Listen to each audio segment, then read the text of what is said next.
Bonjour à tous.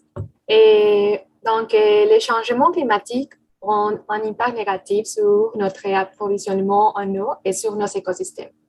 À cause de ces problèmes, les stations de récupération des ressources de l'eau doivent fournir des services de traitement fiables en déterminant les polluants dans les eaux usées.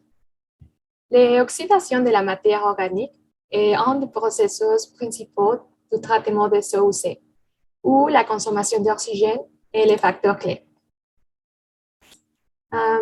Cependant, la demande énergétique reliée à l'approvisionnement en oxygène équivaut souvent à plus de la moitié du budget d'une station. Les processus pour mesurer et interpréter le taux de consommation d'oxygène se nomment respirométrie.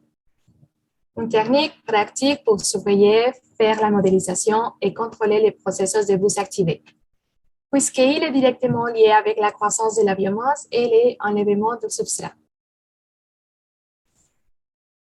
Alors, l'objectif de ce projet de recherche est d'utiliser un respiromètre automatisé qui est installé à l'usine pilote, située à l'Université Laval, pour quantifier la matière oxydable dans les eaux usées et pour faire fonctionner l'usine de façon optimale grâce au contrôle automatique.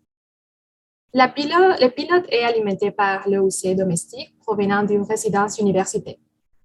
L'eau arrivant dans l'usine se dirige vers un décanteur primé, d'où des petits échantillons sont ajoutés au réacteur rempli de bus, aussi appelé rotox, qui est équipé d'un capteur d'oxygène dissous. Les données du rotox sont envoyées automatiquement à une base de données. Nous pouvons voir ici une photo montrant en temps réel comment ces données peuvent être aperçues sur les tableaux de bord du laboratoire. Ces graphiques représentent la concentration actuelle d'oxygène dissous dans les réacteurs.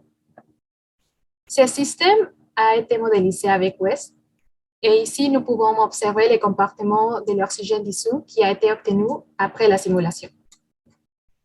La prochaine étape est de calibrer les modèles pour estimer adéquatement les concentrations de carbone organique, biodégradable et d'ammonium dans les échantillons des eaux usées. Finalement, le projet comprend le développement et le test d'un module automatisé qui interprète la réponse du rotox. Ceci complétera la création de jumeaux numériques.